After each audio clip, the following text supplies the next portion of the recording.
Sendo est juste beaucoup trop faible, mais en face, c'est un homme beaucoup trop fort. Takamura ne porte pas d'intérêt aux faibles, cependant, il porte toujours de l'intérêt pour un homme. Nous allons voir tout ça aujourd'hui. Bonjour à tous et à toutes, j'espère que vous allez bien. On se retrouve pour la review du chapitre 1424 de Hajime no Ippo, un chapitre très court mais apportant beaucoup d'informations sur un perso qui n'en fait même pas partie. Et oui, je parle bien de Hippo. On va voir tout ça, commençons d'abord par le début du chapitre. Celui-ci commence sur Miyata passant devant le club de Sendo et restant perplexe devant l'affichage posé par Sendo lui-même, ce dernier cherchant un partenaire d'entraînement. Mais bon, ce genre d'affiche ne devrait en effet attirer que des déchets, enfin sauf si un triple champion du monde passe par là, mais c'est évidemment improbable, hein. Miyata, lui aussi, est venu pour aider Sendo à s'entraîner, mais il pense que le numéro 1 mondial le considérerait comme un déchet, n'étant lui-même que 5ème mondial. Mais ici, ce n'est pas Sendo qui considérerait Miyata comme un déchet, mais bien Miyata lui-même. Ça fait un moment qu'il ne fait que errer depuis le départ en retraite d'Hippo. Encore une fois, un écho à l'un des derniers chapitres avec la discussion entre Mashiba et Hippo. En fait, depuis environ 50 chapitres, si ce n'est plus, tout est relié.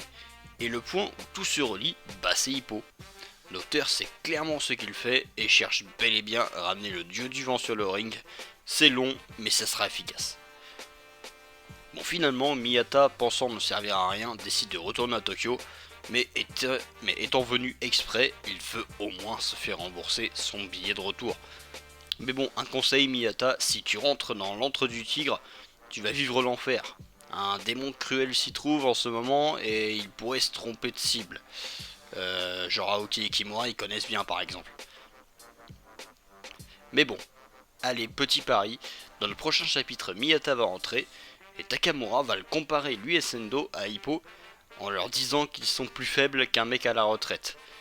On parle ici évidemment de Hippo, retenez bien ça.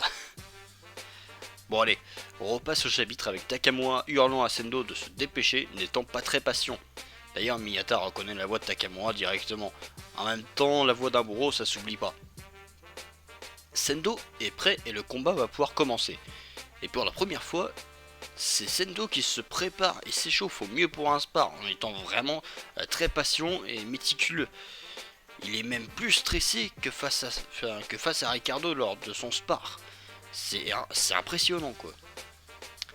Mais alors que tous les membres du club sont inquiets, le coach de Sendo calme tout le monde en expliquant que les gants de Takamura sont bien plus rembourrés qu'à la normale pour éviter tout problème. Et au passage, le coach veut voir ce fameux anti-Ricardo et on a d'ailleurs un petit indice sur celui-ci.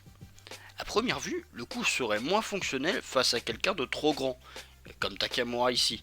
Et là où le smash est un coup partant du bas vers le haut, un anti-Ricardo pourrait faire l'inverse en partant du haut en mettant tout son poids dans la descente. Ainsi Sendo veut probablement créer un coup destructeur, voulant probablement en finir instantanément avant que le champion ne s'habitue à lui et le retourne. Mais en attendant son match, Sendo doit en finir rapidement avant de se prendre non pas un champion mais un triple champion plutôt costaud et plutôt cruel. Et c'est parti pour un round. Sendo mettant tout dans sa vitesse pour surprendre Takamura. Mais ça ne sert à rien.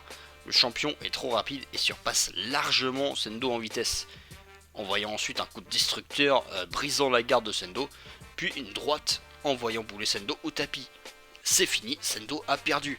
Et c'est impressionnant puisque Takamura est 8 catégories au-dessus. Alors ok il est plus fort mais qu'il soit plus rapide, là c'est impressionnant.